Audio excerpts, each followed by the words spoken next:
I mean, we can either kind of go through the outline as is, or maybe we can just kind of try to chart out a basic path through this Um, thicket.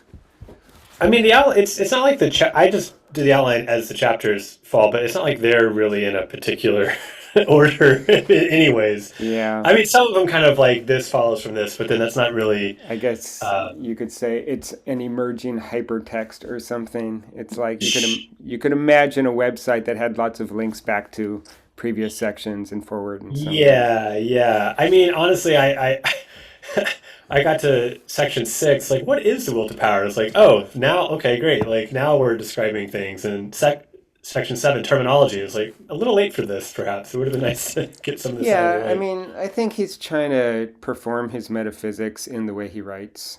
You Yeah.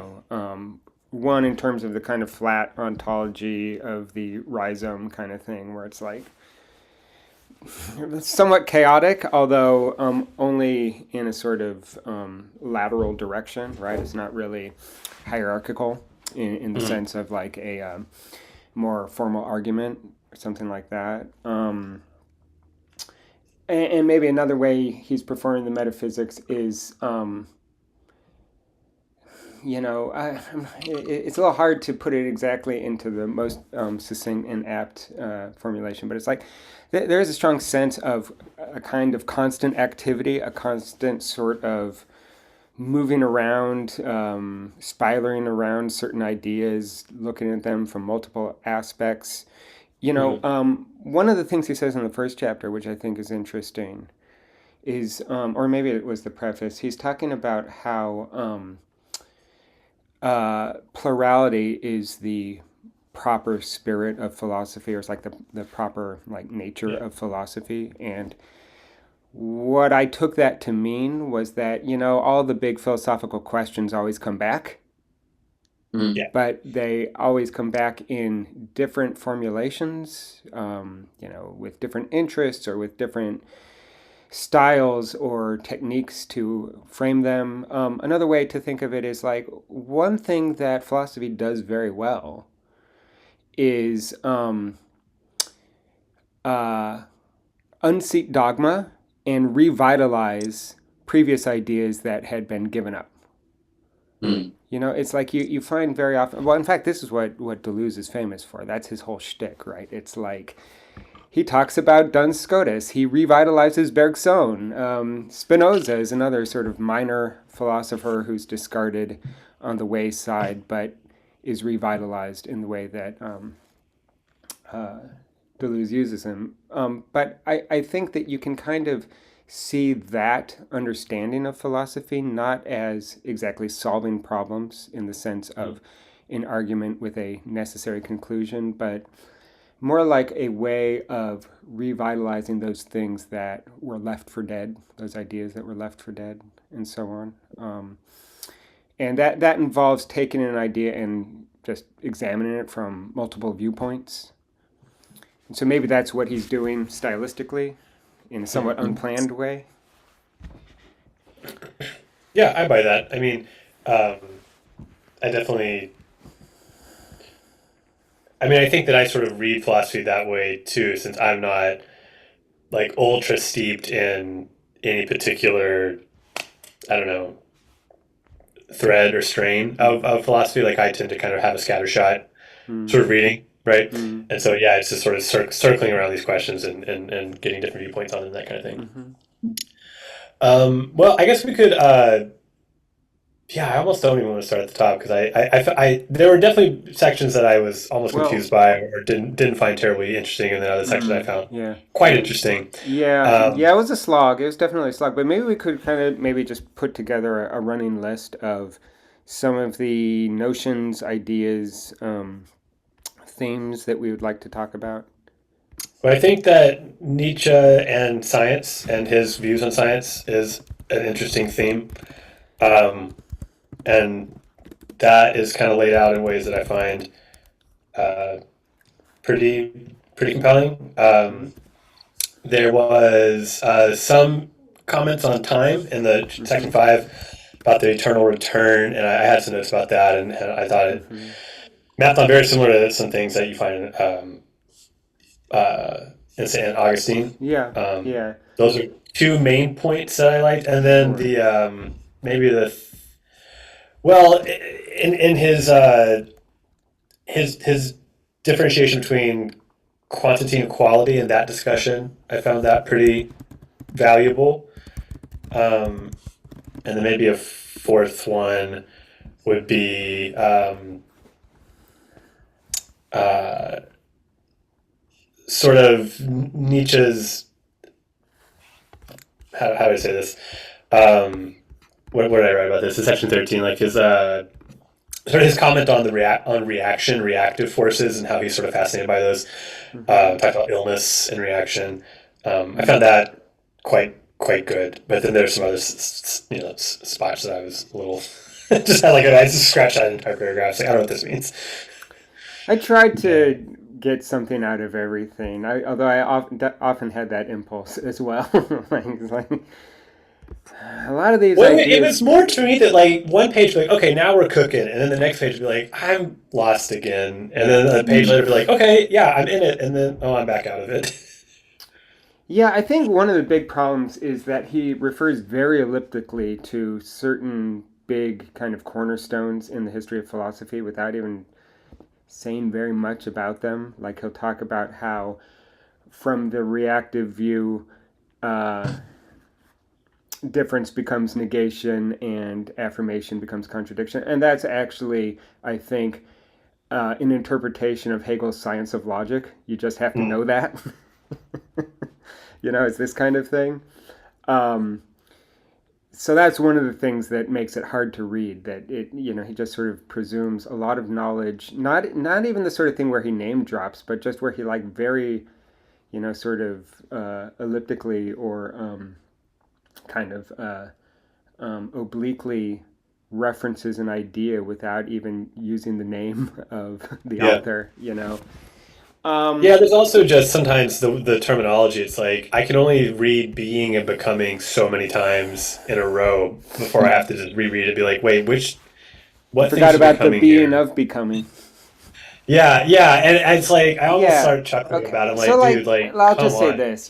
There are many different terms throughout what I'd say is maybe starting with Spinoza, or I guess you could go back arbitrarily far to the pre-Socratics and whatever to find similar ideas. But, this idea of nature as embodying an eternal creative principle, that Mhm. like what nature does, what it means for nature to be nature is to constantly produce new forms, new life, new configurations of matter that have this kind of kinetic quality to them, right? I mean, I think that that is what the being of becoming is, Mhm. essentially, right? Yeah. Because notice if I say an eternal creative principle, there's something fairly interesting there. Creative is doing the work of becoming, right? Mhm. Because it's constantly doing something new. It's creating new things. It's bringing new things into existence.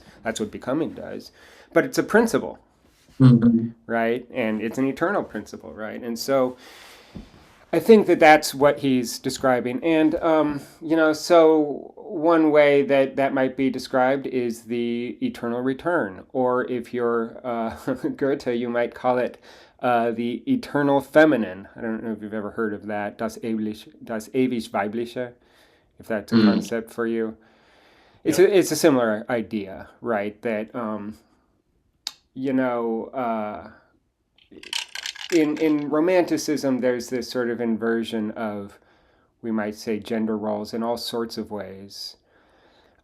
In fact, like even the typical kind of romantic inversion of the public versus private spheres, right? So like you talk.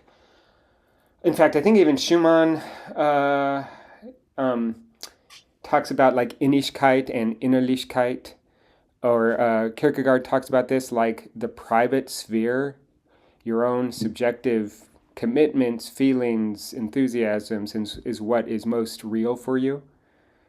That's actually on a certain level an inversion also of masculine, feminine, because there's this tradition of the two spheres in Western society, that the male sphere is the public sphere and the female sphere is the private domestic sphere.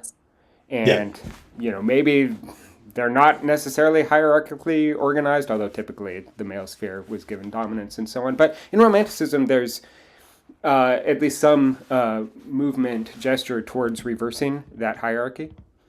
Hmm. And you can think of the eternal feminine in Goethe as another sort of reversal of that type, except here it's on a sort of metaphysical level. So Goethe famously didn't like Newton. In fact, he thought that Newton's optics were all wrong, and he developed his own theory of color that had to do with like the participation of subjective perception in the formation of color and all this kind of thing. And so, already there bringing perception and subjectivity into the metaphysical picture of reality is something that's very important for Goethe. But then also this idea that Newton's Principia asserts that what the universe really is something like a set of unchanging laws, and the set might even be a unified set where there's one chief law, although that has not yet been discovered what the theory of everything is. But that Newtonian picture is something that Goethe wants to reject, because if you think about what it means to reduce all of the motion in the universe to a set of laws which are expressed as equations, in other words, balanced, stable, static equations, and that is what the actual metaphysical structure of reality is. It's a very different picture from this constantly creative, changing, vibrant world. Well, that's exactly Nietzsche's critique of science, right? He doesn't Yeah. like that when you quantify things, you're sort of like assuming a sort of like inequality, like an instate of it, and then what does he say? It's like that attacks like this idea of like force or will to power or whatever. It doesn't seem Yes. square with that super well. That's right. Yeah. The thermodynamic idea denies eternal return, I think is what he said. Right. I mean, in contemporary physics, you've got two sort of denials of eternal return, I guess. You've got one, the idea that all, except for one, and maybe this one isn't even a fundamental equation of physics, but in any case, all but one of the fundamental equations are all time invariant. In other words, when you if you go in and look at the fundamental equations in Newtonian physics, and this is true also of relativistic physics, what you'll find is that whenever t, time, is variable, it's always in some mathematical formulation that makes the value the same whether it's positive or negative. Like it'll be t squared. A lot of the equations have t squared. Well, t squared just means that if I put in 2, time moving in one direction, or I put in -2, time moving in the other direction, it's the same thing.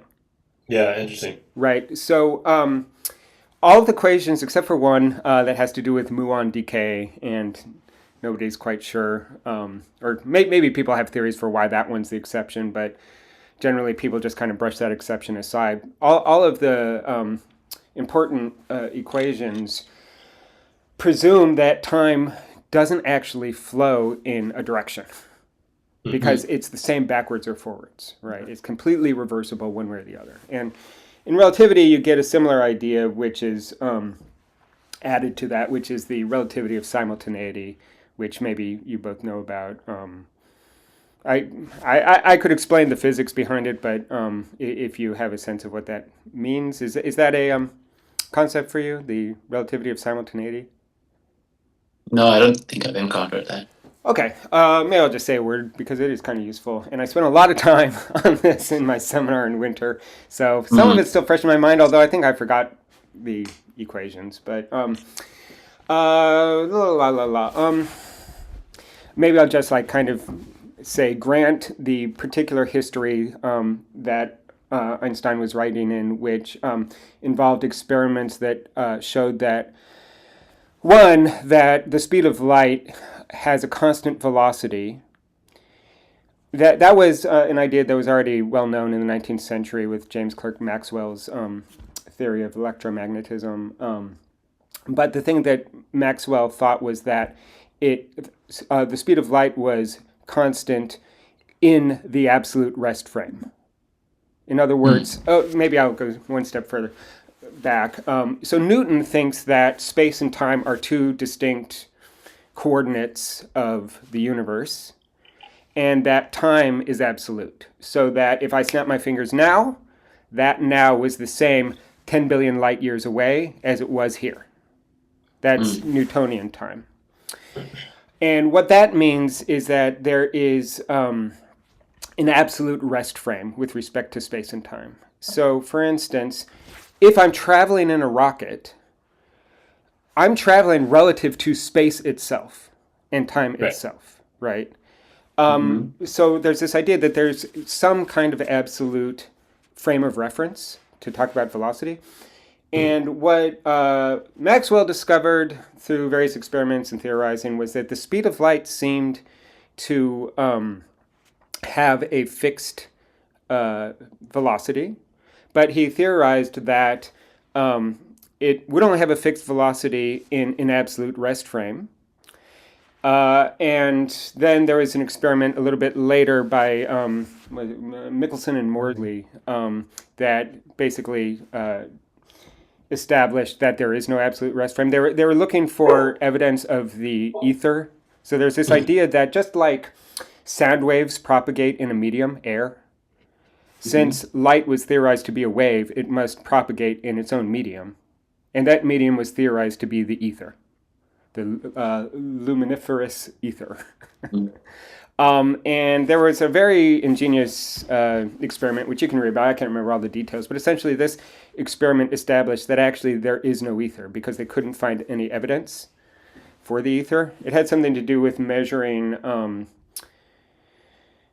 the motion of the Earth in some way, but I can't remember exactly how. Is that the one where like the light bending around the sun for the stars at like two equal points? That's the one. Yeah, maybe. There's a different guy that's associated with that. But in any case, that happens later, I think. Yeah, in any case, it doesn't really matter for the simultaneity of the relativity of simultaneity. Essentially, what it is though is that if you combine both the idea that light has an absolute velocity and there's no absolute frame of rest, then essentially what you're saying is that light is going to have an absolute velocity in all frames of rest because there is no absolute frame of rest. All frames of rest, all inertial frames are relative to each other, and yet the speed of light is the same in all of them. Right? And so basically the way the equations work out is that because space and time are relative, there is no absolute space and time. It's all relative to how you're moving. That's what it means to say there is no absolute inertial frame. And yet, the speed of light has to stay the same just by basically geometrical calculations. The only way for that to work out is if space and time themselves basically smear or are variable in order to keep the speed of light the same. And what that means is that once what I take to be space and time in my inertial rest frame and what you take to be it in a different inertial rest frame, once those things are different and without reference to a single absolute reference frame, it means that the things that happen for me in a given time order are going to be different to different people in different inertial frames. So, like, maybe a kind of easy way to think about this, sometimes people talk about, like, if you've got a spaceship going at the speed of light, I guess, or some important fraction, some significant fraction of it, and there's a person standing in the spaceship and they shine flashlights in both directions. For that person, since they're moving together with the ship, the light will hit both ends at the same time. Now, if you were able to watch the spaceship from, say, the Earth or a different frame, and they shine the flashlight at the same time. Oh, so the person standing in the middle of the flashlight, or in the middle of the spaceship, what you would see is that this light, let's say it's moving this way, so this light would reach the end faster than this light over here. And it's Mm. essentially just because there's more distance in space traveled, and yet the speed of light is the same because the spaceship's moving this way. Hmm. Um, if the speed of light were not absolute, if it were possible to add velocity to the speed of light, you'd actually have the opposite happen, right? So because the light is moving this way together with the velocity of the ship, the light moving this way would move faster than the light Yeah. moving this way, which is moving against the velocity of the ship. And so that just gives you an idea that depending on how you're moving, the person on the ship sees the light hit at the same time. The person in a different reference frame sees them hit at different times. That just shows that there is no absolute now. There is no absolute simultaneity. It is relative to how you're moving. Mm. Yeah, that makes sense. Yeah, okay. So that's the relativity of simultaneity. Why did I bring that up? It had something to do with time invariance. Well, I mean, there's a whole chapter basically talks about that. I don't know if that's where you're getting it from, but we're talking about science collapsing difference. I don't really, I don't know how you got into that actually. Yeah, it was important for some reason, but now I can't remember. It has something to do with time invariance, maybe. I mean, I guess I will say one thing, which is this, that people often think of relativity as a kind of like open metaphysics as opposed to Newtonian metaphysics, which is fixed, with absolute space and time. But actually, relativity is fixed just as much, or is absolute just as much as Newtonian physics. It's just that space-time is what is absolute. And so, maybe I shouldn't belabor it anymore, but like one thing that people say to describe that is to say that we're all actually moving at the speed of light, or it's not that the speed of light is a speed, it's a limit on how bodies in motion can interact, and that limit is absolute. Mhm. Right, so it still has this kind of idea of a fixed world of laws that are essentially immutable. It's not really Deleuze's picture. And so, yeah, I think that Nietzsche, or at least Deleuze's version of Nietzsche, is really arguing against that sort of metaphysical picture. Well, I think part of the reason is because it's like has to get into his understanding of like action and reaction, and that like when we talk about physics, we're talking about like sort of the reaction of things to other things, Mm-hmm. right? And it's like, well, but what's the action though? Like, what's the thing that generates all this stuff? And that's kind of what Nietzsche wants to discover, or what Deleuze thinks that Nietzsche wants to discover. Mm-hmm. Yeah. He has a section like directly about time that I found interesting, because I Yeah. know that was sort of one of the Let's ideas take a look of at looking that. at looking at Deleuze to begin with, was his ideas on time and how that. I mean, we're all musicians and we sort of work in this aspect of time. What Yeah, section was there's that in? Do you remember? what's that? Where was this? It was in Section five. 5? Yeah, okay, The good. first axis of the eternal return, cosmological physical doctrine. Yeah, so basically, this idea of like passage of time seems to be something that Deleuze thinks Nietzsche needs to square away. So I just kind of quoted like a long passage, and then it made me think of this bit in St. Augustine in the Confessions, where he talks about this same idea of like measurement of the present, and he doesn't use the term like eternal past, but that's Mm-hmm. kind of what Nietzsche thinks. Like you would have, basically Nietzsche thinks that like you would have to have some sort of concept of like the eternal past, right? Otherwise, like the eternal return would have already happened, right? If it was going to happen, it would have Yeah. already happened. I mean, with Augustine, so I also spent a ton of time on Augustine in winter. With Augustine, it is pretty important to understand that eternity and being are basically synonyms, right? In other words, the way that he talks about the present is that it exists, and because it exists, it shares that property with eternity, with God's being, and so on. But for us, it has it's like a zero-dimensional Yeah, slice. You can it has never a 0 grasp point. it, right? And so it's like is a weird thing because it's like so Augustine's a presentist, right? He thinks that only the present exists, but it exists in such a weird way that we can never actually grasp it conceptually. Like Mhm. what is now? It's zero dimensional. You can't actually experience it, or at least you can't really be aware of it, right? Because as soon as you think, was this now? It's gone. Hmm. Yeah. And yet we know it exists, right? So it's like it's this strange kind of removed glimpse of eternity that is available to us in our finite world of becoming. And he specifically distinguishes between time and eternity. Augustine does. That time is all about division. And Right. It's eternity is no time. Like it's a cessation of time. exactly right. Yeah, or not even the cessation, it's just atemporal Yeah. entirely. It's nothing to Yeah, do. yeah. He actually talks about it as like so time being like a faulty division, or so it's a way of removing the wholeness from eternity, right? And so all we get is that tiny slice that we can't actually do anything with, and yet we know it exists. According to him, it's the only thing that exists. But I do think that that is a different view from what Deleuze is arguing for.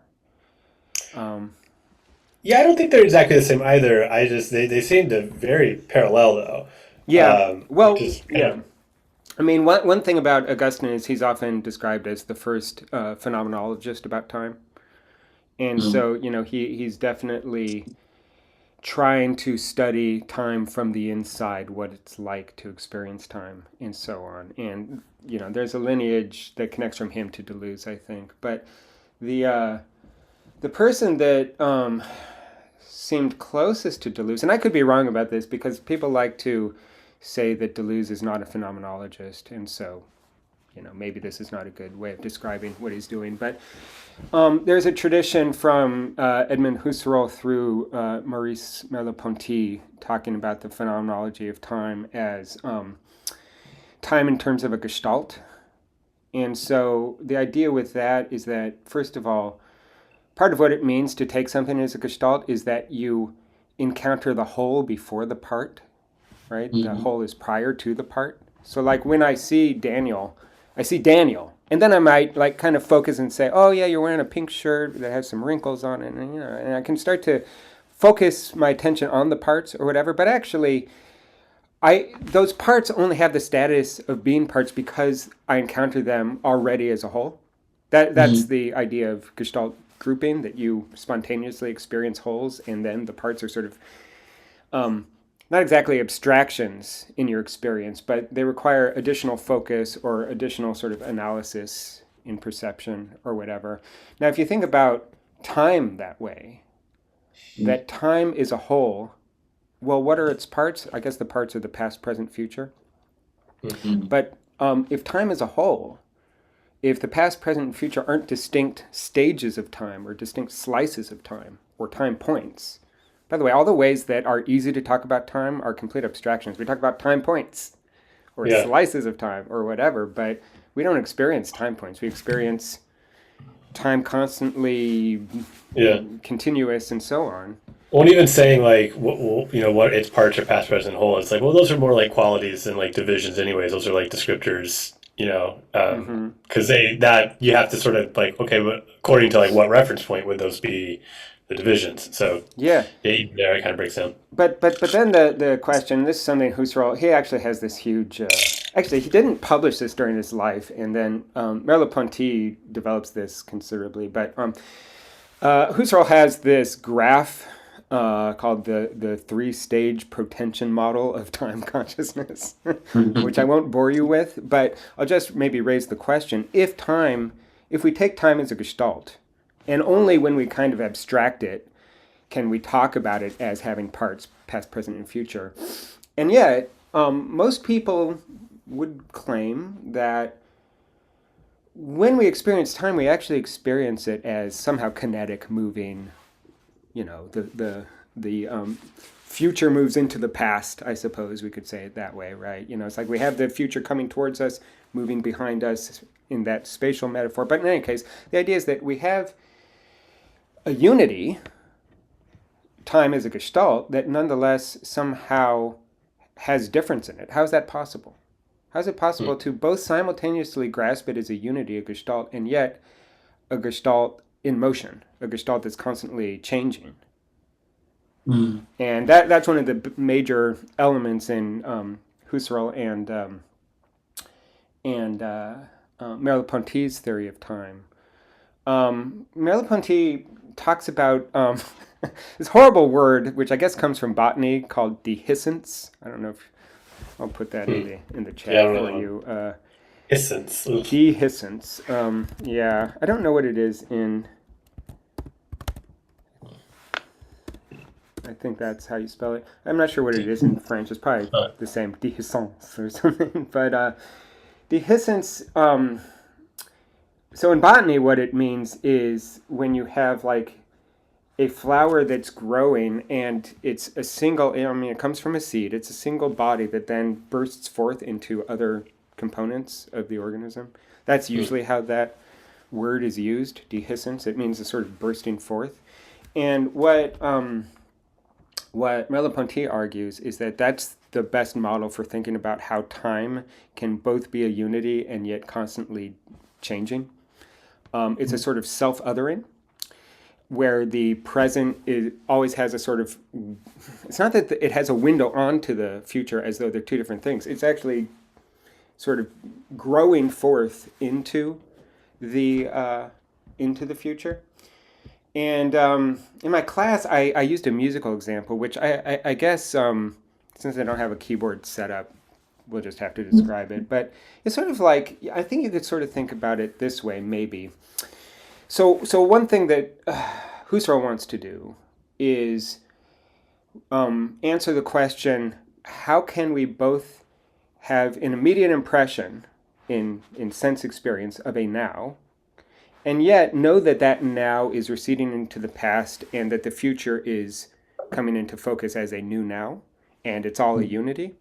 And he has this idea, this is where the protension, that word protension, comes from. Essentially what the idea is that for every moment, you've got the moment, but the moment is also surrounded by an aura of memories of past moments and expectations, protensions of future moments.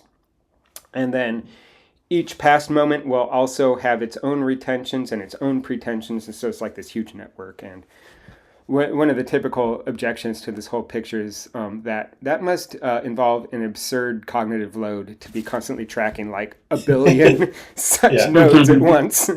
But the way that Merleau-Ponty tries to deal with that objection is to say, well, it isn't cognitive, it's embodied. We don't grasp the future as some sort of premonition of a future awareness. We grasp it as a sort of embodied openness to what is to come. And I think that the best example of that, like a really simple and kind of trite example, is you play a chord progression on the piano, for instance, and then maybe it's a simple diatonic chord progression, and then you play some kind of tense chord that needs to resolve. That tense chord isn't just an atom. It's not just floating free without any relationship to the music that came before or the music that's yet to come. Because it's a tension chord that has this strong sense that it needs to resolve, right? Well, what is that strong sense? It's not that we necessarily have to describe it as a conceptual awareness of the next chord that's going to come, the dominant or something. It's just the fact that when you hear that chord, you hear it both as being related to what came before it, but also moving into a future, into a new chord. So that the chord that it is to resolve to, it's already pointing to that chord in the way it sounds. Right. I think that that is maybe the best way, at least from the point of view of music, to think about what is this dehiscence into the future. It's an embodied awareness that this moment is going to burst forth into the next. Right. And I think that the musical analogy is the easiest way to kind of imagine that. I mean, that stands. I think that's basically the picture that Deleuze has here, although maybe it's a little different. Do you want to add anything to that? No, I mean, I think that basically scans, and I agree with that. I guess sort of I conceive of time, I have almost like that there's like a sort of collapsing of possibilities into like a single present, right? That seems for me that seems to be the most salient thing, right? Like I can have this dissonant chord, and it does like sort of uh, suggest all these kinds of possibilities, but but like I can't pick all of them simultaneously for the resolution, right? I got to pick just one, and so that I don't know that that's really captured, or maybe it is. No, I think if we really think about what it's like to hear that tension chord, for instance, and again, the tension chord is not Merleau-Ponty's own example. I just think it's a really good example that Yeah, he it should is. have Yeah. used. But you know, it's not really that you choose in that moment what the resolution is, right? It's that you feel that it needs a resolution, Yeah. right? So, and that's just the openness to the future that is there in the present, because Hmm. the actual resolution is not in the present. No, no, I get that. What I'm saying is that like it can feel the way that like the present can have this sense of the sort of like basic quality of the present is that like Mm-hmm. it's I've closed off these future possibilities, right? That I've had to like commit. Um, I think that's more a matter of the present moving into the past, maybe so. right? That's the closing down of the openness to the future, Yeah, maybe so. right? So I mean, it can be both simultaneously. Like It is. it's It both is. its It's all openness three and at any given time. yeah. Right. And I think one way you might want to think about it is also that it's not that there are two motions of opening and closing. The opening is the closing. Yeah. Right. You just think of it, I don't know how we visualize this, but it's like a diagonal door or something where it's like as it opens, it Yeah. closes on its opposite side or Yeah. something. You know. So that's a way maybe of reconciling the idea that we both experience time as a unity and yet a unity that is constantly maybe self-othering, differencing itself in some sense, the present moving into the past, the future becoming present, and so on. Does Deleuze add anything to that? I mean, he does talk a lot about Nietzsche and eternal return as a kind of cosmological principle, but maybe we should look at what he says about time and see if there's anything else before we get into the infinity of past time idea. I see. What's the principle behind nihilism and ressentiment here? Is this? But this isn't with respect to time. Okay, so it's really. I see in your outline. It probably tracks with what I've got too. That the whole section on time starts with Nietzsche's. Mm, so this is Deleuze presenting the eternal return in the typical way that there are kind of two versions of it. There's the cosmological version and there's the ethical version. Yeah. And I guess this is drawn from Nietzsche's own writing and notes. But maybe we could just go through the argument for the idea that equilibrium is impossible. There will never be a heat death to the universe, according to Nietzsche. The heat death, by the way, that's one of the things I wanted to say about contemporary physics, right? So you've got the whole time invariance thing, but you've also got the second law of thermodynamics, which is not time invariant, right? It has a direction to it. However, the second law of thermodynamics is a statistical generalization over time invariant laws themselves, right? But in any case, there is a direction of entropy that moves towards maximal entropy. And so that's the heat death, a state of absolute equilibrium, which is the end period of, or the end state of the metaphysics of contemporary physics. And Nietzsche wants to reject that whole picture. He wants difference to be infinite in both directions, infinite in the past and infinite into the future. I think I understand like why he wants that difference because he kind of cuts against his whole project not to have it. I don't know that I understand exactly his argument for like why it would be like impossible for that to be the case. If that makes sense. Yeah, well, yeah, exactly. Let's first start with why he wants it in the first place. I mean, if the basic metaphysical principle is the eternal creative power of Yeah. nature, then it's got to be eternal and it's got Right. to Yeah. be Yeah. Then changing. like clearly he doesn't. He's like, well, this idea of a heat death is extremely unappealing to me. Yeah, I don't because care for that's that. eternal but not creative. Yeah. Yeah. And, Yeah. you know, And not so, even like a creative destruction or something, right? Like well, it's yeah, just so that's the nothing. thing. It's both static and nihilistic, Yeah. right? It's a static void, which Yeah. is Right. Right. bad for Yeah. all sorts of reasons, according to Nietzsche. Well, let's go through the argument then. I think it's actually a fairly simple argument. I'll read the way I put it in my notes, and then you can correct me if you think I got it wrong. But I think the argument basically goes like this. The world process, let's just call it that, whatever, the process of the world. I guess maybe that begs the question already, saying that it's a process and not a state. Maybe I'll say the metaphysical principle of reality. Um, uh, maybe we could even start with a kind of claim and do a transcendental argument on it. We experience change, right? That's just a given. Our experience is changing. It has difference built into it, and so on. Okay, and I think we're going to reuse that premise again. But in any case, we do experience becoming. So in any case, becoming exists. Now, becoming is either finite or infinite. Now, here's something that Nietzsche doesn't argue for, at least in Deleuze's version of this. Nietzsche assumes that past time is infinite. So as long as you have that past time is infinite, and that the world process is becoming is either finite or infinite, you can say that a finite process with infinite past time would already be completed. Since we do experience becoming, we know that a process exists in any case. If the time preceding the process is infinite, then, is that correct? No. If the process is finite, but preceding time is infinite, then there's no way that you could have a finite time in an infinite past and not have the process complete. That's the idea. Yeah. No, that makes sense. Right?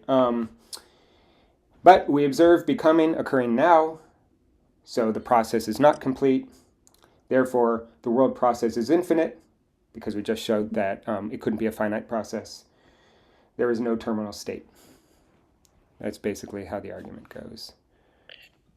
I mean, I guess you would attack that by saying, well, I don't agree with the assumption, right? That pastime Exactly. isn't. Right? Yeah, exactly. That's Like, okay. a very contentious assumption, right? I mean, if Yeah. we believe the Big Bang Theory, for instance. I was just reading that whoever, I don't know the guy's name, who like coined the Big Bang Theory, like he didn't think that that's what happened. He was like, I don't know, it would have to be some kind of preposterous thing, like a Big Bang. Well, a big That part of was, that was because he was a priest and he was worried that people would think he was smuggling his religious commitments yeah. in. Yeah. And he was like, Um, that would be crazy, like a Big Bang. Everyone was like, ooh, I love this idea. well, in any case, that's not settled science, right? I mean, it's like there are No. all sorts of theories that hold that.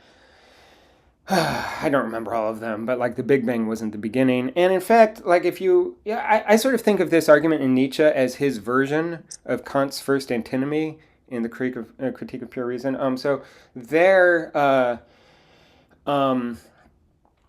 Kant's the antinomy is basically this: either time is infinite or it's finite, and then what Kant does is show that neither of those work. You can have an argument against finite time. You can have an argument against infinite time. And the reason that neither of those things work is because what you're trying to do is make time itself an object of knowledge, but time itself isn't going to be time itself understood as the cosmos itself. Time as expressed in the cosmos itself can't be an object of knowledge for you because you can't experience an infinite object. Part of the definition of being an object is that it's finite. Yeah, that's extension where Yeah, and so it can't be an object of knowledge. It can only be an object of speculation, right? It's a theoretical postulate. But can we ever have objective knowledge about whether the cosmos is infinite or finite? No, because the cosmos itself can't be an object for us. Hmm. Um, so to look at contemporary physics from that point of view, that would show, if Kant is right, that we're always going to be arguing about whether there was a beginning or not. Right. It's like we can speculate about the objects of the like that in the Yeah. cosmos, but not the cosmos itself. Yeah. Yes. Well, I mean, it also is sort of like, I mean, if you take like time to be relative and space to, there would be a relation between the two. It's like, well, if you like, what would it even mean for like it's like, in calculus, like you approach a sort of infinite limit, and it's like, well, then you can't have a definite beginning to that kind of thing. I meing, it's pretty easy to argue against it that way too. Yeah. It is a yeah. So I mean, One thing that's I guess important the for terms I'm sorry, finite go and ahead. infinite seem to be like opposed to one another, but it's almost as if like you have finite and then not finite, but not necessarily like infinite is just sort of like the other option, but Are they're you talking not. about in Kant or in Nietzsche? Well, I mean, Nietzsche wants to say that like, oh, time is past time is infinite, and as opposed to like it being finite. Um, there seems to be a sense in which those maybe aren't like. I don't want to say that they're not opposites. It sounds silly, but that's just not like a quality we can be talking about to begin with. Yeah, yeah. I mean, one thing that's important about Nietzsche is that it's not an antinomy because he just bites the bullet and says, "Yeah, past time is infinite."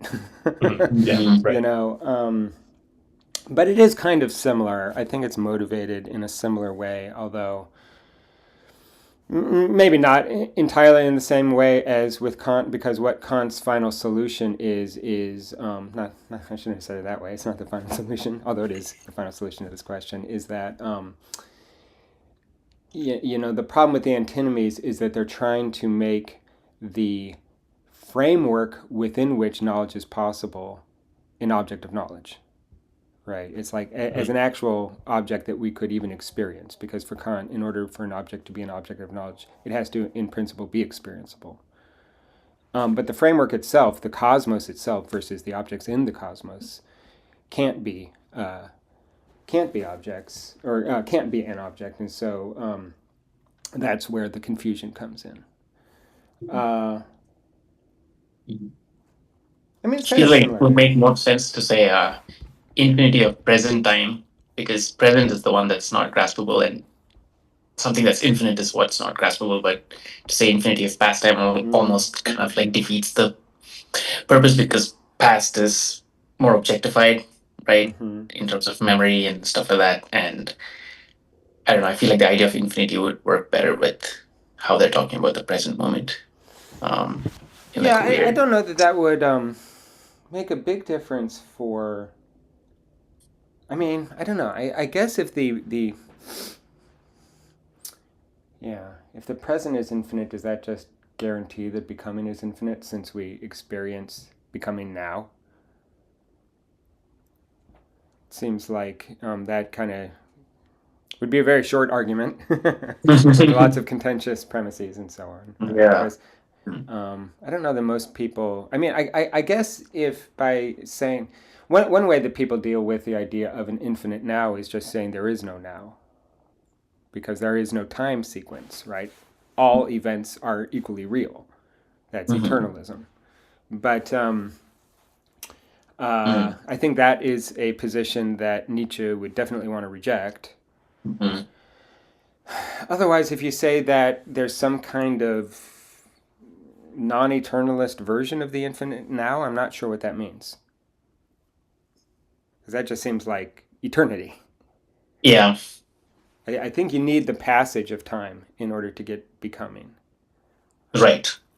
I think his argument does beg the question. Beg the question, not the right word. It does sort of bring up like, what does he think about future time? Like, it's given that past time is infinite, but okay, is future time infinite? Is that even like a correct conception to have? Well, I think that Nietzsche definitely thinks it's infinite in both directions. Yeah, it would have to be. Yeah, yeah. Well, for the reasons that we already mentioned, like he wants the creative principle of reality to be eternal, right? Yeah. He wants to avoid, the heat death of the universe is like the mirror image of delayed Platonism, right?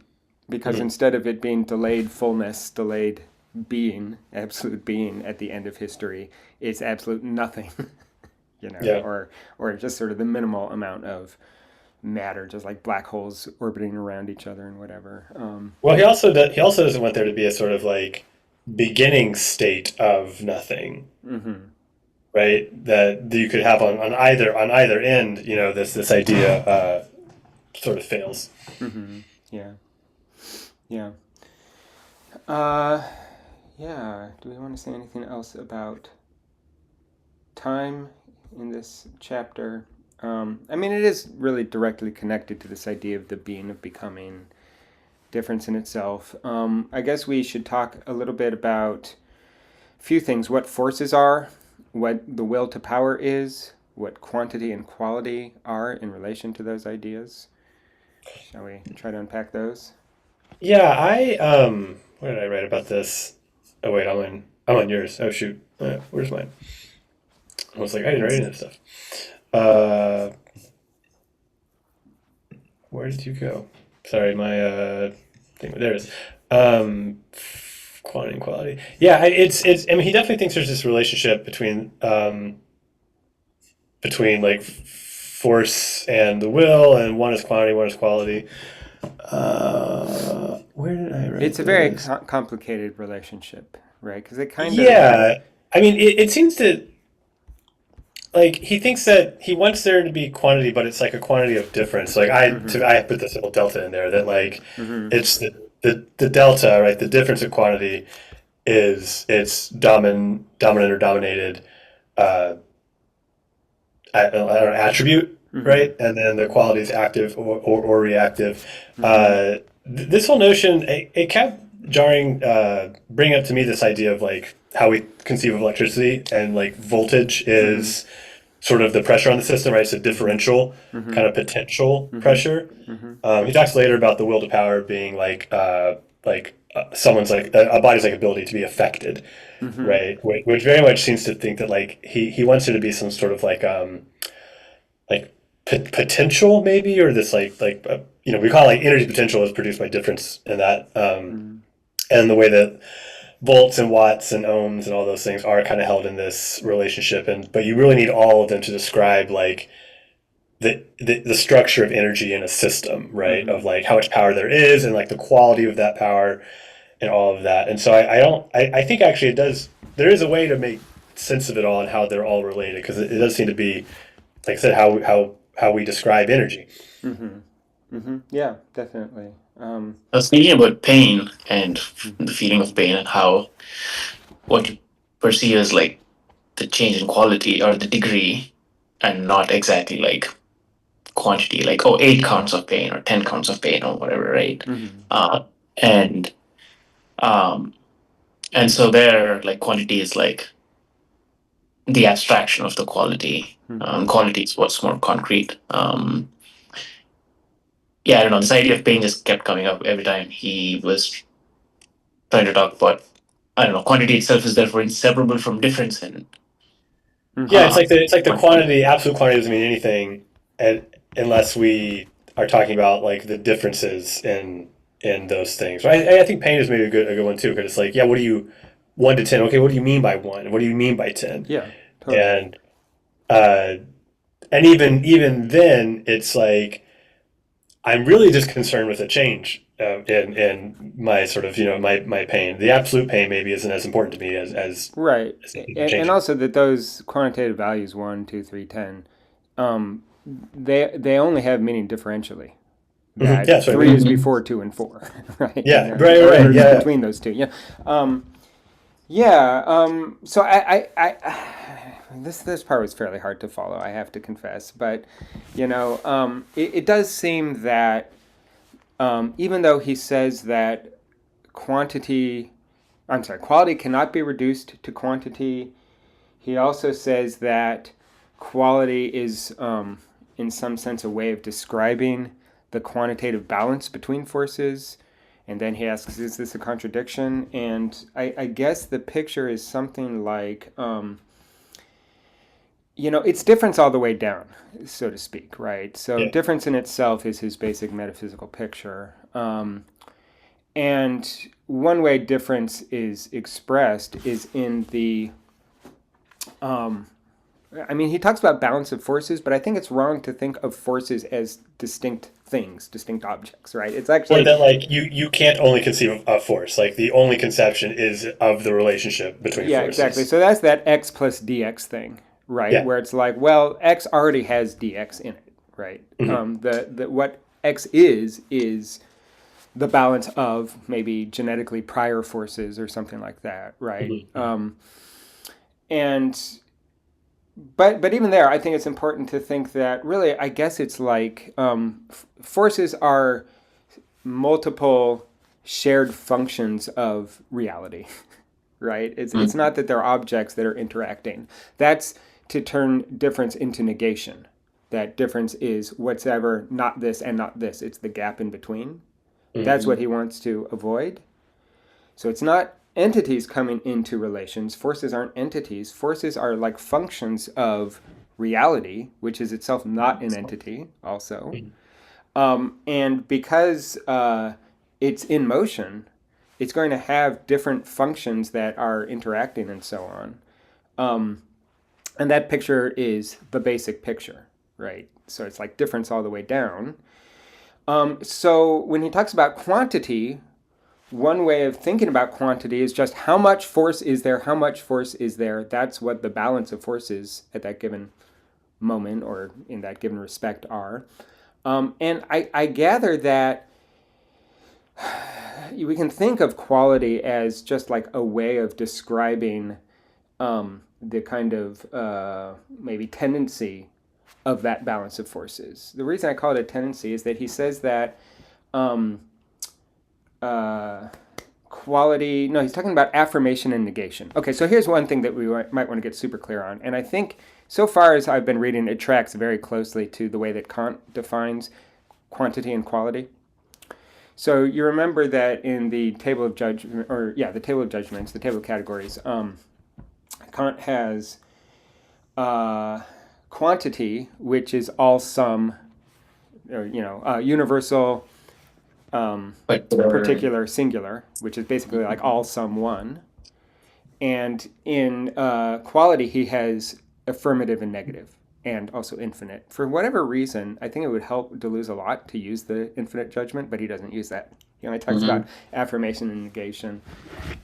Sort of interesting. I wonder where he got his Kant from. If maybe it was before people got really interested in the infinite judgment, or I mean, he popularized Maimon and some of these people that spent lots of time talking about the infinite judgment in different capacities. But in any case, he doesn't raise that here. But in any case, he's got quality as affirmative negative, and he's got quantity as something like all sum one. In other words, how much, right? And so the quantity of a force is really actually just the balance of genetically prior forces, which means how much this force, how much this force, how much this force. But the quality, I guess, is maybe how those balances come together. He talks about Mm-hmm. affirmation and negation as being descriptive of the will to power, but not of forces. Right. He talks about active and reactive as being different descriptions of forces, but he Hmm. talks about affirmation and negation as aspects of the will to power. I mean, I'm not sure if active and reactive is also a way of talking about quality or not, or if it's just the balance of powers.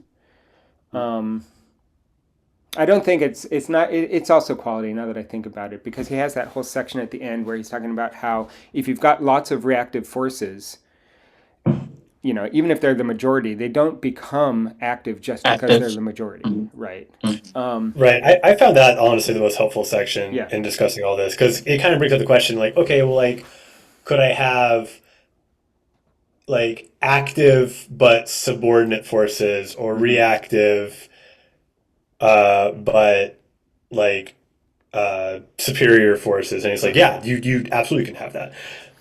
Yeah, Like you could totally. have In like a fact, when so there are a couple different ways of describing that with respect to how Nietzsche thinks. I mean, that's at the heart of Nietzsche's critique of evolutionary theory, survival of the fittest, Hmm. and so on. Because it's Yeah. like it's the herd that is the fittest, but the herd is never the most vibrant, the most interesting, the strongest in that sense. Hmm. It's always, strength is always defined in terms of its adaptability, in terms of its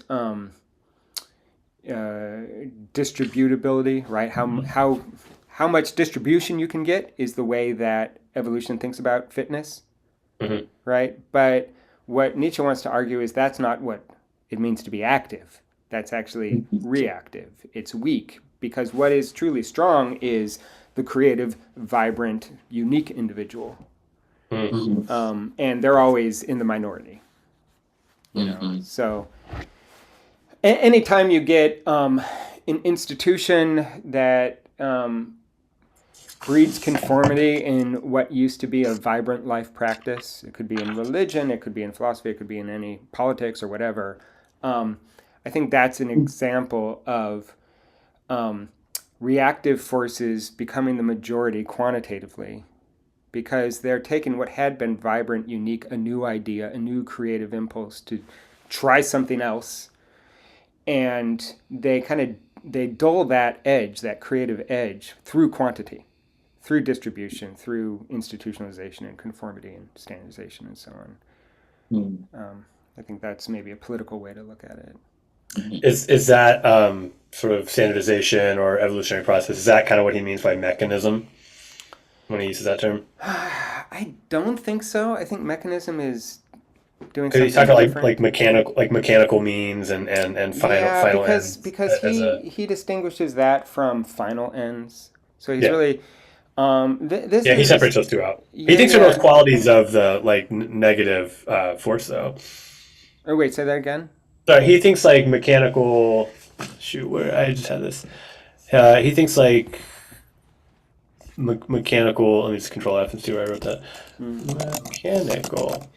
Yeah, I mean, he thinks like the reactive force, the like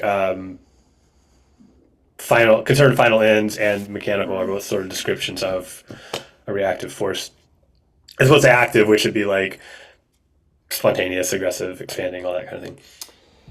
Unless I got that wrong. Yeah, That's what I thought. I didn't write a lot down there. Maybe I should look at your outline because I here's how I glossed that I whole was just thing. trying to. I was kind of trying to just lay out like descriptions for reactive, descriptions for active, how they're separated out.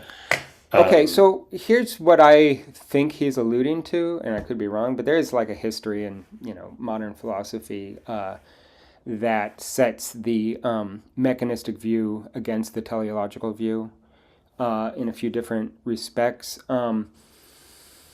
First of all, let's just bracket teleology here. We don't mean it in a Hegelian sense of like a goal to history. We just mean a goal or a purpose in the most general sense. right. So, like, there are two different types of explanation in, say, biology. That's the science he chooses. A mechanistic explanation of an organism would essentially talk about how the various parts of the organism function endemically on their own. And in fact, maybe thinking about how the parts of the organism come together to build up the organism, as a machine is built up out of its parts.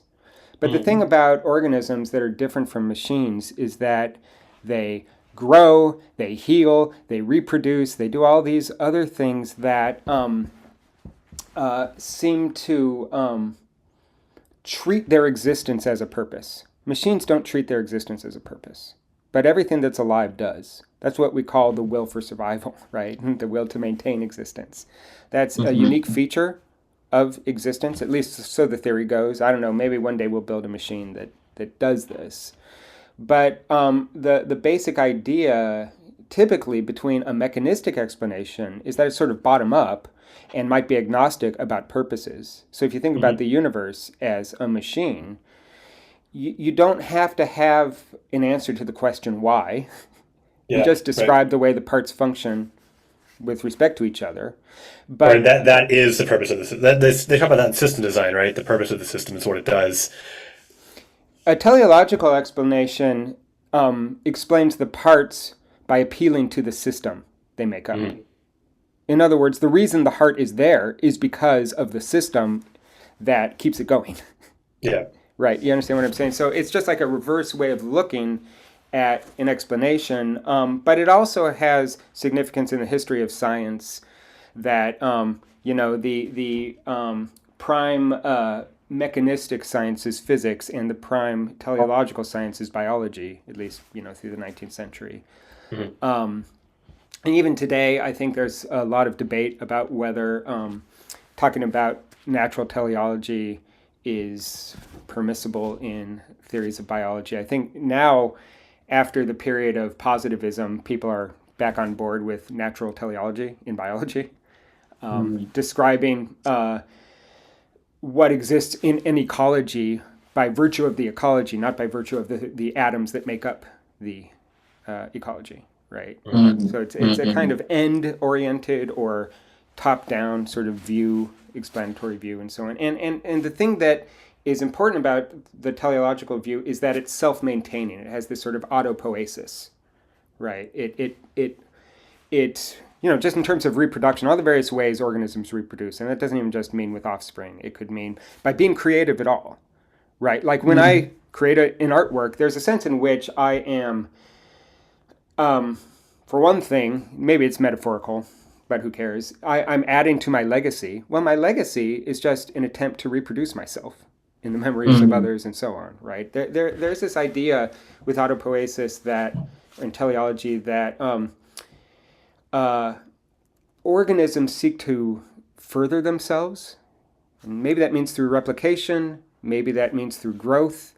Maybe that means through, just eating, for instance. And Just enacting change on the environment generally. enacting change, but with the specific imperative of self-furtherance. Mm. Right? Yeah.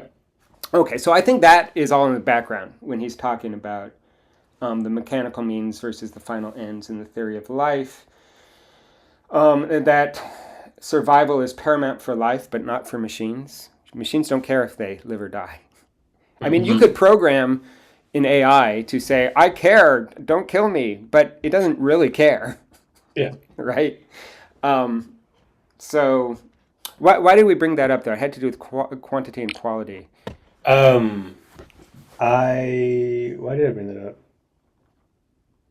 I think I was just we were talking about something. I was like, oh, this is describing his kind of mechanical view of we're talking about evolution, and like Nietzsche sees that as like a sort of mechanical view, and then ascribes that to the reactive and like conscious force. Yeah, right, exactly. That he thinks that Lamarck is, according to Deleuze, this is probably true. I don't know what Nietzsche said about Lamarck. But the big difference in Lamarck's theory of evolution versus Darwin's, it has to do with the heritability of acquired characteristics. Things that an animal learned get Yeah, passed exactly. on. So like if I were born in the body that I have and I spend my life pumping iron, and then I have some offspring, Lamarck would argue that I can pass my buffness, or at least my capacity to become strong, onto my offspring, but it's only because in this life I had that adaptation, right? Yeah, well, we call that epigenetics now, don't we? I mean, we kind of do think that's perhaps there's some truth to that. Yeah, and Darwin just flips that around and says, well, no, it's like you are getting buff because you already were genetically predisposed to do this. I don't know. I mean, it's a weird kind of it's a weird comment to make because I'm not. I mean, with Lamarck, it seems like I guess here's one way we can kind of tie this into the Nietzschean imperative to affirm your existence and so on. For now, maybe we'll just bracket Lamarck and Darwin, and I'll come back to it after we talk about Freud and the death drive. You remember Freud and the death drive, Sandish? And I think you too, Daniel. You may have read It's been a minute. Beyond the Pleasure Principle. Yeah. So something that I want to go back to actually comes up so often. Yeah. So essentially, I won't give you the whole story. Essentially, though, the death drive is an idea that Freud comes up with to explain why it is that not all dreams are wish fulfillment, why some dreams might be recurring nightmares Mhm. that we just continuously have over and over again, or we might kind of become obsessed by traumas, past traumas, or whatever. And what Freud develops is okay, so that's probably not, in the most direct and immediate sense, the pursuit of pleasure. It's not. It's not that we constantly relive past trauma because it's pleasurable, at least not in the direct sense. What he thinks is that what's actually going on is an attempt to affirm your trauma, to Mhm. make it your own story, not something that happened to you, Mhm. but something Give that is yourself part of agency the in it. story you're making. Yeah. Right? That's what he thinks, and that story making is pleasurable. That's the idea, Mhm.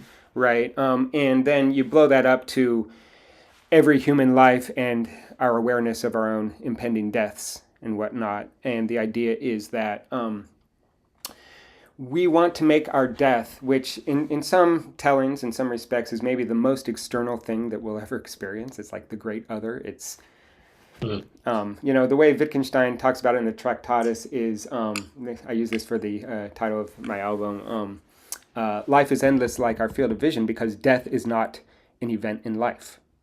You can't live your death, at least not literally. Death will never Mhm. be a point in your life. It's like the frame of your life, right? It's Mhm. the limit of your life. But what Freud thinks is that what we tend to do is try to make that limit part of our lives by narrating it in advance, by making it our own. And there are various ways to make it your own. I guess, Heidegger would have his own view on that. But the point on a biological level is to think about the ways that an organism can change based either on external stimuli or based on the internal growth of the organism. Right. So what Freud would want to argue is that whenever we see a trauma or our own deaths or whatever as something external to us, we hate that because Mhm. it's something that has this sort of control over us. It's the limit on our possibilities, limit on our lives. And what we try to do is the way that we narrate that in advance, the way that we uh, sort of bring it into our lives is by trying to, for instance, treat trauma as a mutation, something that spontaneously emerges from our own growth, right? So that it's like, I think this is exactly what Nietzsche means when he says, like, affirm even the will to nothingness, Yeah. Mm. right? It's like the greatest act of affirmation is to, in some sense, will your own non existence, which seems like it should be impossible, but maybe there's a way to think about the limits on you not coming from outside, but coming from your own nature, from your own growth. Mhm. And so, to look at Lamarck and Darwin in this respect, I'm not sure I exactly mean, which one is the better fit for, the external versus internal, because it does seem that Lamarck's version is much more active, like we choose to do the things we're going to pass on. yeah, it But, incorporates sort of an active role in which it doesn't seem like Darwin does, or at least not at the individual level. well, what I was going to say is it seems like it's active but external, whereas Darwin seems passive but internal. So that's Hmm. why I was thinking it's maybe not a great fit for what Interesting. Deleuze wants to say here, because, yeah, it's true that we don't affirm, or I guess you could affirm your genetic predispositions and whatever, but in this analogy, we don't affirm that. We don't choose it. It's just something we get for free. Yeah. But it's part of our natural growth as an organism. It's not something Mhm. we do with the external world, right? Um, I also don't know with like Lamarck. I imagine probably my example of bodybuilding is probably not even that good. I think I'd have to look up and see if this is true, but it seems like the most plausible way that those Lamarckian activities could be passed on would be in like disease or something like that, right? Like you get sick during this life, and then you can pass that on to your offspring, not because you're passing on the virus through, prenatal nutrition or whatever. But I guess actually in your genes, or I don't even Mhm. know if Lamarck had a theory of genes. I don't know very much about his theory, but in that case, it really is something very external happening to you. Um, and I don't know. Do you make it your own by passing it on? I'm not sure. It's a weird example. It's a weird analogy. I don't know how well it works. Hmm. I'm gonna use the restroom real quick. This is like a Okay. little side. Yeah. How you doing, Sandesh? And pretty good. I Good. was when you were talking about the mechanistic explanation of things, and it was kind of like, again, like bringing up course card a lot in terms of Mm-hmm. the explanatory power of, like, let's say, the evolutionary theory of molarity, and but lacks the justification. Mm-hmm. And it seems like, um, yeah, and I was also thinking about form and content, and it looks like the purpose of something that wants to grow, whatever, is like the form, and the content is more what we isolate and think about in terms of mechanistic terms, or Mm-hmm. Mm-hmm. um, yeah, that's all. That was, Yeah, that. Well, we should wait until Daniel comes back to get too much yeah, more into the content. yeah, There are a couple of interesting things to say about reflection in general, hmm, and whether reflection is reactive, yeah, and if it is reactive, if it is an unavoidable aspect of being human. yeah. But here comes Daniel, so let's Oh. let's restart that. So one thing Sandesh introduced here is talking about active versus reactive powers, forces, etc.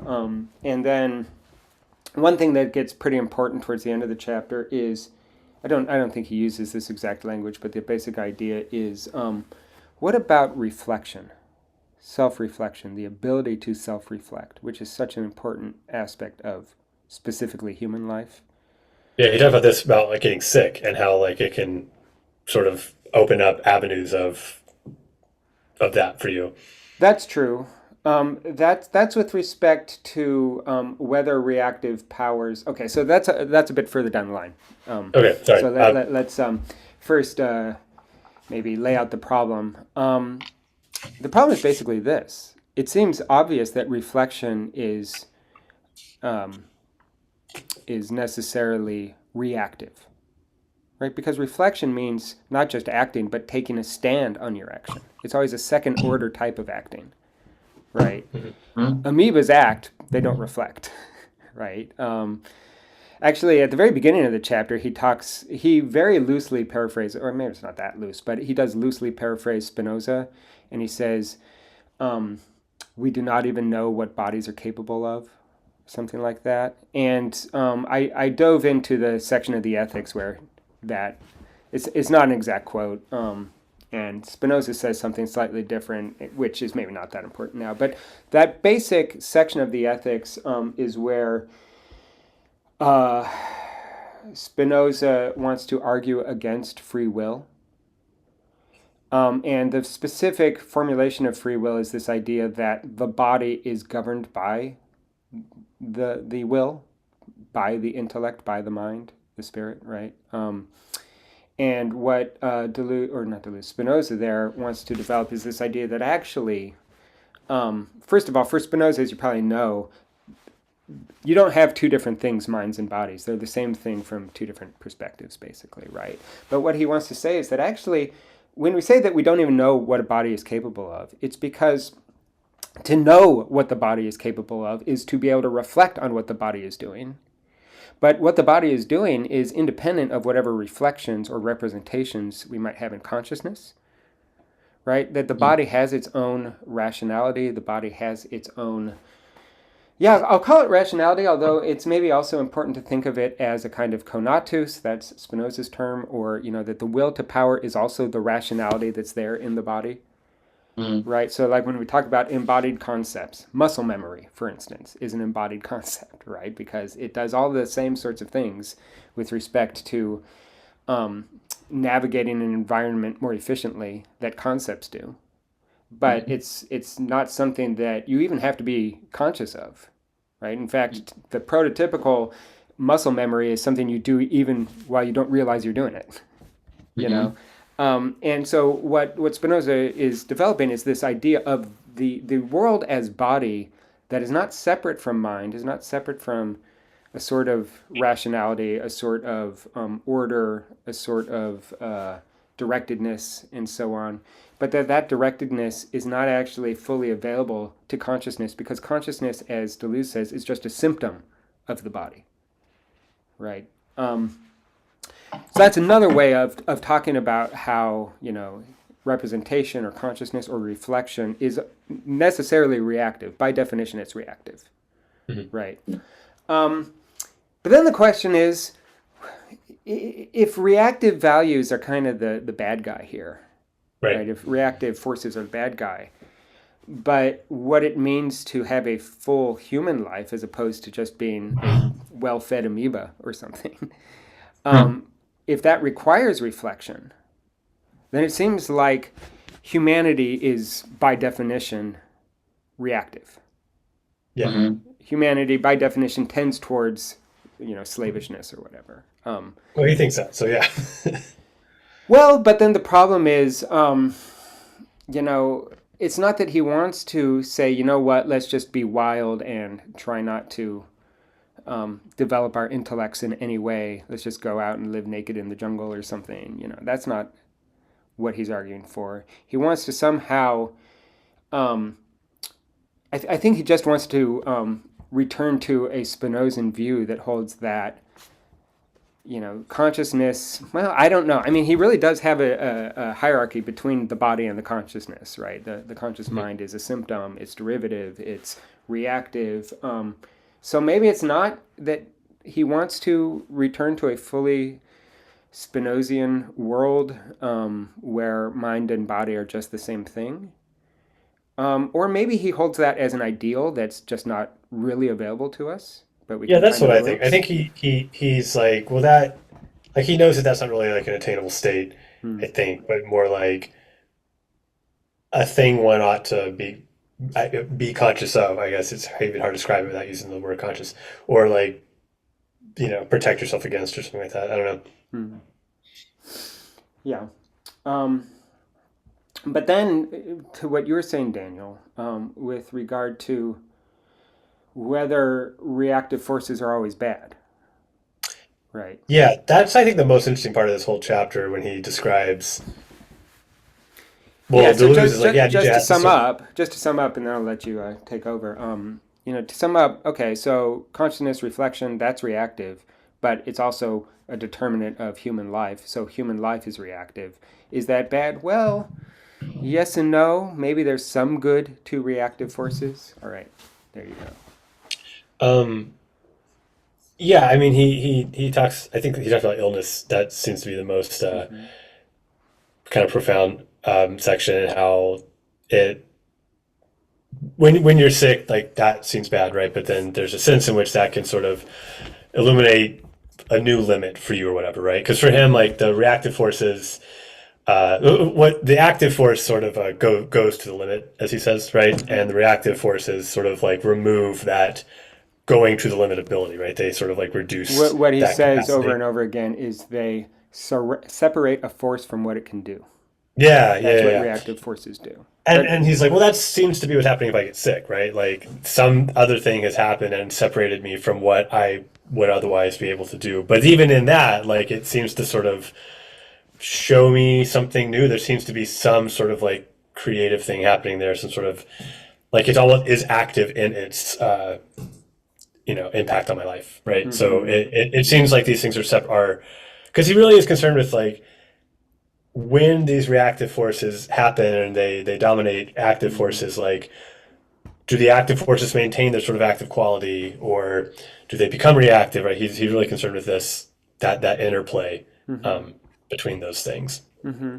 And then yeah, like if we what does he say, like is the religion of faithful who are like bleeding lambs and certain priests, are they like birds of prey, right? Like do they have a sort of active quality to them? Mm-hmm. Yeah, I mean, I think maybe the best way to think about what illness does here, and actually, by extension, I think a more kind of timely example would be like quote unquote disability. Yeah. Um, Both illness and disability, we don't have to think of as just tending towards negation, tending towards either negation of health or death as the absolute negation or something like that. We can think of them as also enabling new perspectives that are not available otherwise. In Mm. other words, like when people talk, I mean, it's so cliche to say, I'm not disabled, I'm differently abled. Yeah, differently able to. But that's a Deleuzian insight, Yeah. Hmm. right? I Hmm. mean, Deleuze is, in the Stanford Encyclopedia article on disability studies, there's lots of Deleuze, as someone who's kind of championing not the idea that there's a normative standard of health that we want to force everybody to adhere to, but that what different ways of living, which might in some situations might be called more or less healthy, more or less abled, what they enable is just lots of new and different viewpoints. And that's kind of the point of philosophy, according to Deleuze, not to quote unquote discover the truth or the normative standard or whatever, or to force all thinking to adhere to the image of the normative standard. That's the dogmatic image of thought. But rather, what philosophy should do is it should just create new ideas. And maybe we can think of illness as doing the same kind of thing there. Hmm. Um, at the end, though, he says that Nietzsche ultimately doesn't think that that's enough because there's two different things going on. And I have to kind of go back to my notes, and I don't have it really clear in my mind how this separation at the end happens. But he says that sort of affirmation isn't actually from the reactive force itself. Hmm. But I don't remember why not, and I don't remember what the upshot of that is. Does anybody else remember? It has to do with selection. I think it's in the very Yeah, last that section. entire last chapter or last section was a little odd um, for me because he's like there's this double becoming and Hmm. one is active and one's reactive and only one has being. Yeah, I didn't quite understand what you meant by all that. Yeah, I'm just going over my notes now and see if I can pluck out a sentence that. I think I kind of gave up in that last chapter. I mean, it has to do with self affirmation. Okay, I'm just going to start reading a bullet point that seems relevant here, and hopefully it will be relevant. Um, in chapter 15, he says something along the lines of the eternal return is selective. What returns is not everything indiscriminately, but only that which affirms itself.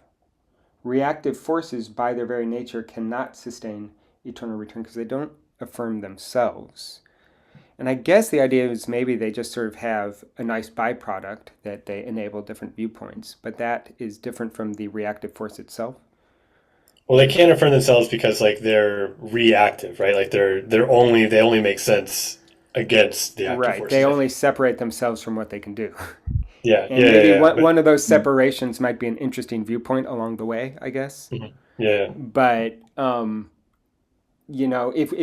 if we go with the definition of active forces that they go to their limit, and if the definition of a reactive force is that it separates forces from what it can do from what they can do, but reactive forces are also forces, then they separate themselves from what they can do, which means if they go to the limit that they have absolute separation from what they can do. They end up in a basic sort of metaphysical substance situation where they're completely separate from their actions or from changes that are predicated of the substance, I think.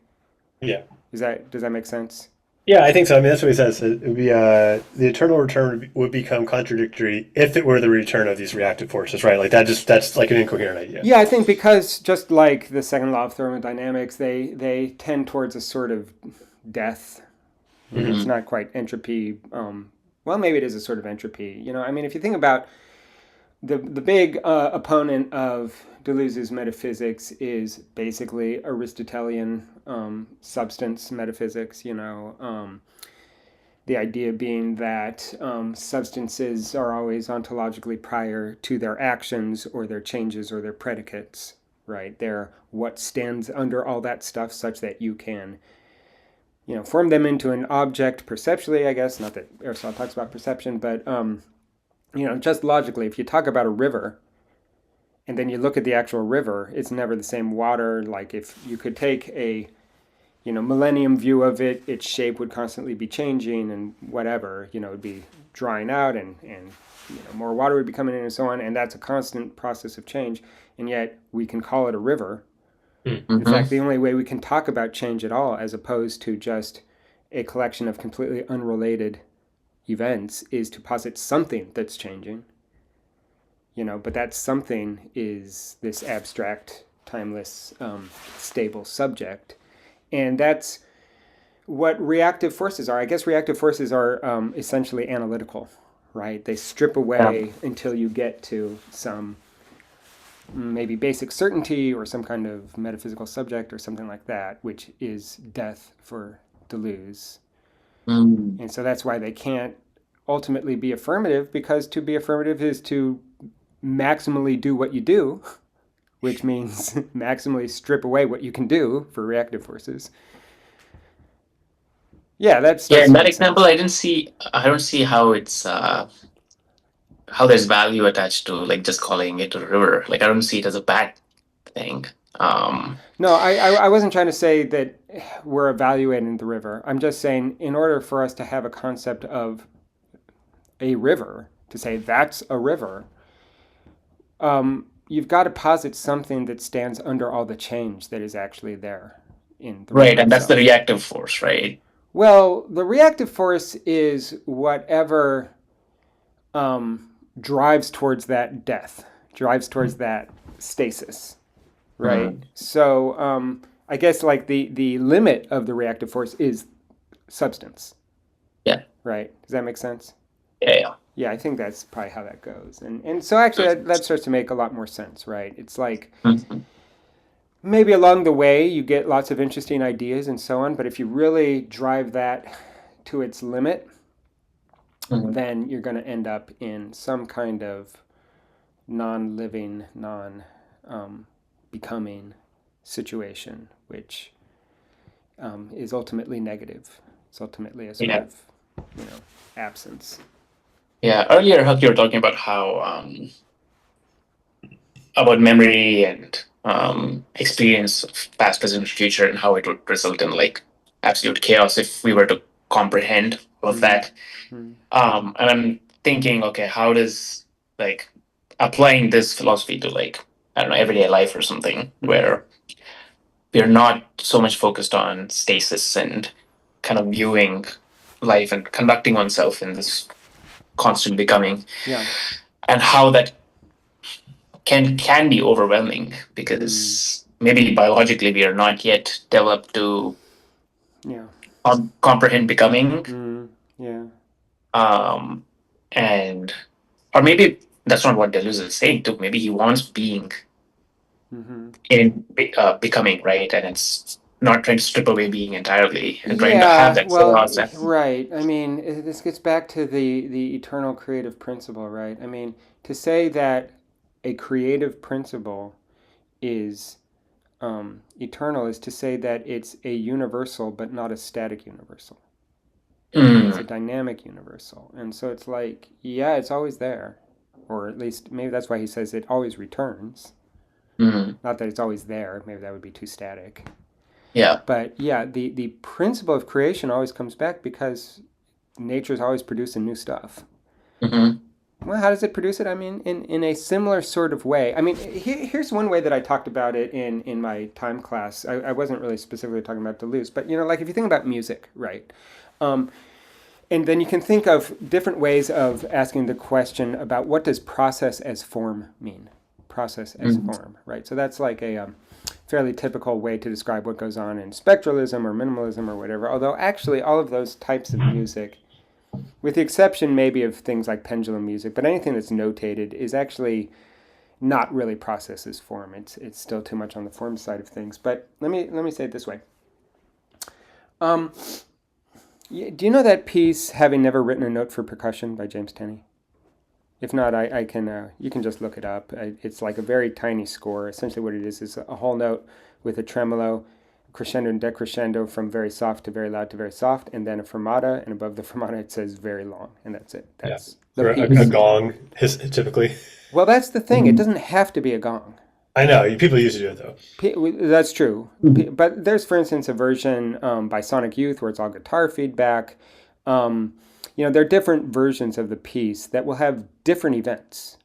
Mhm. Different identities will come forward in the piece. The timbre, the duration of the whole piece spans sometimes, from 8 minutes to 40 minutes.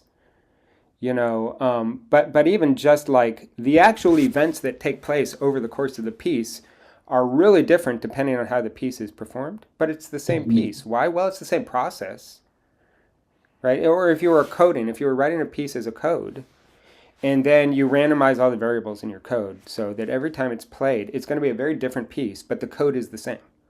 Mhm. Right? Now, of course, this isn't quite what Deleuze wants to argue because we still have the code as a fixed object or the score as a fixed object. But the principle is basically this, that what is eternal is the particular way in which difference reproduces itself. That's not a good way to say it because that would be of the same. But what I mean is really like re-produce.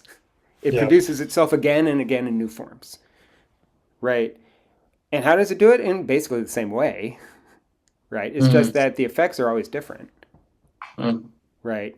So like my go-to example, and I'm having this pop in my head on the first day, it's like that maxim for life, read the room.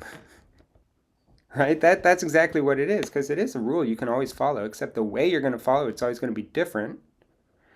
And also there's no real separation between the rule and what the rule organizes. What I mean by that is when you read the room, it's not like, I don't know that you can really apply some abstract principle to the room. The way the principle is employed is really dependent on the room you've got. Yeah.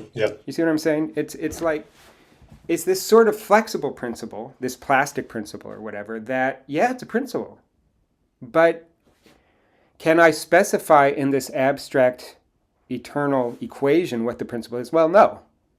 Because every time I write down the equation, it's going to have a different shape depending on the situation in which it unfolds.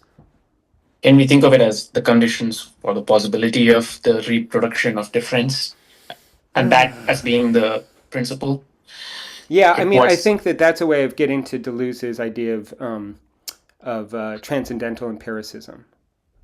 Right? Or maybe it's just difference in itself. The difference in itself is a transcendental principle that we can't actually do much with conceptually. Maybe we can kind of do something with it empirically, just the very fact that we experience the world directly as becoming, right? That's like a basic principle. Even that's not really difference in itself. But difference in itself is like the transcendental principle that makes that aspect of experience possible. The one thing that we have to be careful of with Deleuze, though, is that he always wants to invert Kant's phrase about uncovering the conditions of possible experience. He says he's interested in uncovering the conditions of actual experience. Right? And so when I was talking about how read the room is a principle, but there's no difference between the principle and the room, the elements in the room, or however we want to think about what is being read. It's the principle is already right there in the room. You see what I'm saying? It's not that you have a timeless abstract rule that you memorize and then come to a room and think, can I read it following these? No, you just... I think maybe in a certain sense you sort of infer how to apply the rule from the situation. Yeah. You see what I'm saying? And so that would be a precondition for actual experience, because it's this actual room that determines how the rule is applied. Yeah.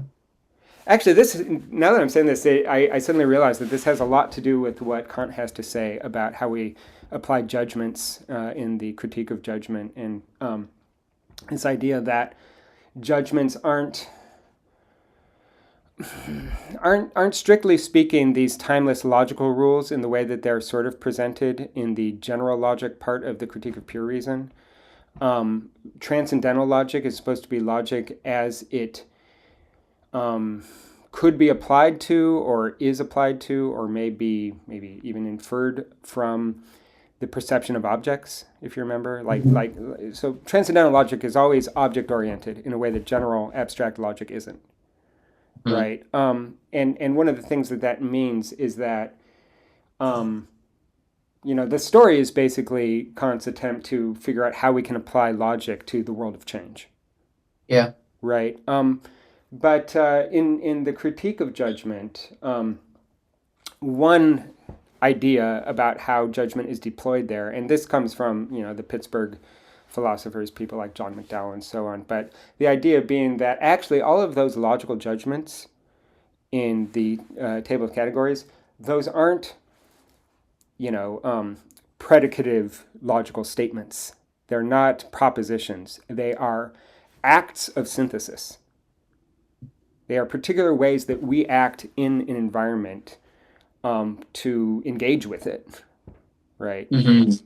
So you can call that synthesis if it's perceptual. It need not even actually necessarily be only perceptual. I mean, Kant only really talks about, everything from the neck up. But you could actually apply some of those Kantian insights to embodied cognition to think of like, well, when I reach for something, I could describe the reaching itself as a sort of affirmative judgment, a hypothetical judgment, right?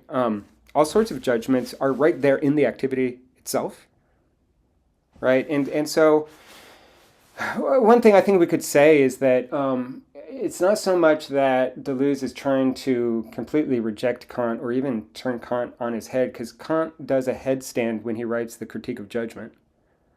Mm. The Critique of Judgment is all about the question, well, what about a judgment what about this specific unique judgment that's happening now, as opposed to the sort of general universal types of judgment, right?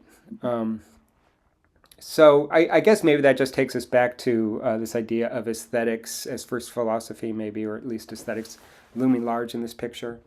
The actual, not just the possible, not just the abstract, but real existence, real experience is what he wants to grasp onto. Yeah. Okay, I need to use the bathroom. Okay. Well, I think that's a pretty good place to wrap up. So maybe I think that's fine. Oh, okay. Oh, okay. All right, later. Okay. 2 weeks, right? Or 1 week. I mean, I wouldn't mind having a couple weeks. Well, actually, Sanders, you're next up, so. Yeah. 2 weeks would be good. Unless we want to meet next week to wrap up any of these. no, I think in 2 weeks is fine. Yeah, I think we got pretty far with this. I mean, there are a lot of details that are interesting. Maybe they'll come up again in another discussion, but let's try for chapter 3. Okay.